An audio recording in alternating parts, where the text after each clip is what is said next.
Hello bachcho, let's see this question. The question says the equation of perpendicular bisector of the side AB and AC of triangle ABC are x minus y plus 5 equal to 0 and x plus 2y equal to 0 respectively. If the points A is 1 comma minus 2, then find the equation of line BC. देखिए बच्चों, आपको यहाँ पर दे रखा है perpendicular bisector of sides, triangle ABC की perpendicular bisector of sides दे रखी है आपको दोनों, और ए पॉइंट के वर्टेक्स दे रखे हैं। तो आपको equation of side B C निकालना है। तो एक सबसे पहले एक डायग्राम ड्रॉ कर लेते हैं यहाँ पर इस तरह से।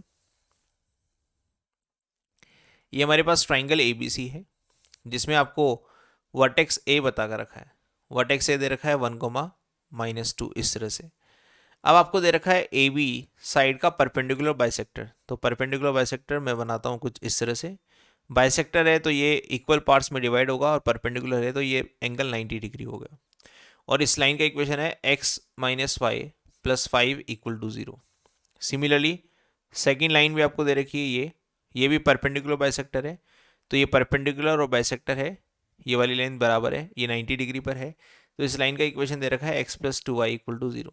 तो आपको निकालना क्या है? आपको निकालना है साइड बी सी का इक्वेशन। तो देखिए, मुझे लग रहा है कि ये जो पॉइंट है ना, ये वाला पॉइंट और ये वाला पॉइंट सी वर्टेक्स, ये दोनों इक्वल डिस्टेंस है इस लाइन पर। तो अगर मैं ऐसा कभी देखता हूँ, ये लाइन है मान लो एल इक्वल टू 0, और ये पॉइंट है हमारे पास पी, और यहाँ पर अगर मैं इस पी का रिफ्लेक्शन निकालूँ या इमेज निकालूँ, तो वो इक्वल डिस्टेंस पर मुझे इस लाइन से नीचे की तरफ मिल जाता है, ये क्यू। और इन दोनों का मिड पॉइंट कहाँ होता है? लाइन के ऊपर होता है। ठीक है, तो ऐसा तभी होता है जब इस P का इमेज लिया गया हो इस लाइन के रेस्पेक्ट में, तभी इक्वल डिस्टेंस आएगी ना। तो यहाँ पर भी मुझे ये लग रहा है कि A का रिफ्लेक्शन ले लूँ अगर मैं इस लाइन के रेस्पेक्ट में, तो मुझे C कोऑर्डिनेट पता लग जाएगा। और सिमिलरली इस A का इस लाइन के रेस्पेक्ट में इमेज ले लूँ तो मुझे B कोऑर्डिनेट पता लग जाएगा।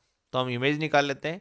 इमेज निकालने का फॉर्मूला क्या है? x minus x one upon a equal to y minus y one upon b equal to -2 time of a x one plus b y one plus c divided by a square plus b square.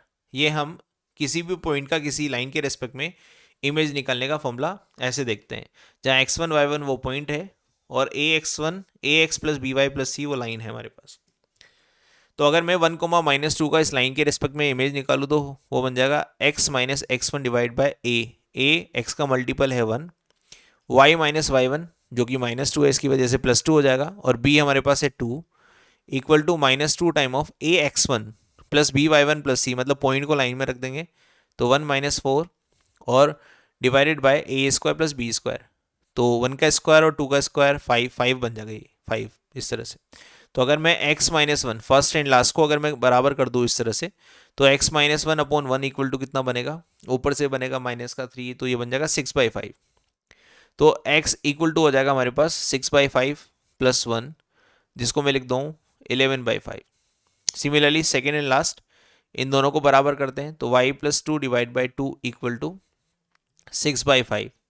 ये भी बनेगा 6/5, और ये बन जाएगा y plus 2 equal to 12/5, और y equal to 12/5 minus 2 जो बन जाएगा हमारे पास 2/5। तो y कोऑर्डिनेट हमारे पास आ गया 2/5 और x कोऑर्डिनेट आ गया 11/5। तो 11/5 कोमा 2/5, एक पॉइंट तो हमारे पास आ गया इस तरह से। नाउ बी वर्टेक्स निकाल लेते हैं फॉर बी। ये हमने निकाला था फोर सी। अब बी के लिए हम वापस सेम फॉर्मूला लगाएंगे, x minus x one divide by a y minus y one divide by b. अब देखिए यहाँ पर a तो x का मल्टीपल है 1 और b का मल्टीपल कितना है -1 इक्वल टू -2। इस पॉइंट को इस लाइन में रख देंगे, इस पॉइंट को इस लाइन में रखेंगे तो 1 प्लस 2 और प्लस का 5 और divide by a square plus b square. तो a square plus b square वो हो जाएगा 2, 2 से 2 कैंसिल हो जाएगा, ऊपर बनेगा 8 ओनली, तो माइनस का 8 बन जाएगा। तो x minus one upon one equal to 8, तो x इक्वल टू 9 आ गया, x इक्वल टू -8 बना ये कितना बना? -8। तो यहाँ पर हम इसको सही कर लेते हैं, और x की जो कोऑर्डिनेट आ गए हमारे पास वो आ गए x इक्वल टू, ये 1 उधर जाएगा तो माइनस का 7 आएगा। Similarly y plus 2 divide by -1 equal to क्या बना हमारे पास? माइनस का 8, तो y+2 इक्वल टू 8 बन गया और y इक्वल टू 6 बन गया। तो इस पॉइंट के कोऑर्डिनेट आ गए हमारे पास -7, 6। बस मेरे को b और c पता लग गए, तो equation of line B C वो कैसे दूंगा, y-y1 equal to y2-y1 upon x2-x1 और x-x1, इस वाले फॉर्मूले से हम लाइन दे सकते हैं।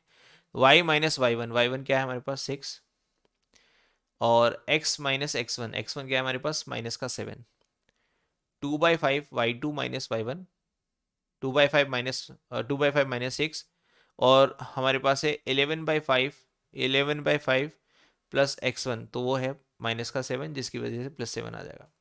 इसको सोल्व करेंगे, सिंप्लीफाई करेंगे तो y-6, इसको ऐसे रहने देते हैं, ऊपर एलसीएम लेते हैं तो 30 बनेगा, 30 - 2 कर देंगे 28, वो भी माइनस का, डिवाइड बाय 5, 5 से 5 में काट दूंगा, एलसीएम नीचे लूंगा तो ऊपर बनेगा आपके पास 35 प्लस 11/5 है नए, तो 35 46 हो जाएगा, तो 46 यहाँ पर आ गया, 5 से 5 कैंसिल हो गया और x+7 यहाँ पर आ गया ना। इसको सिंप्लीफाई कर लो, तो सिंप्लीफाई करेंगे और इसको मल्टीप्लाई करना चाहेंगे तो हमारे पास फाइनल इक्वेशन आ जाएगा। मुझे यहाँ पर equation of line B C चाहिए, तो equation of line B C हमारे पास ये कुछ इस तरह से फाइनल आ गया।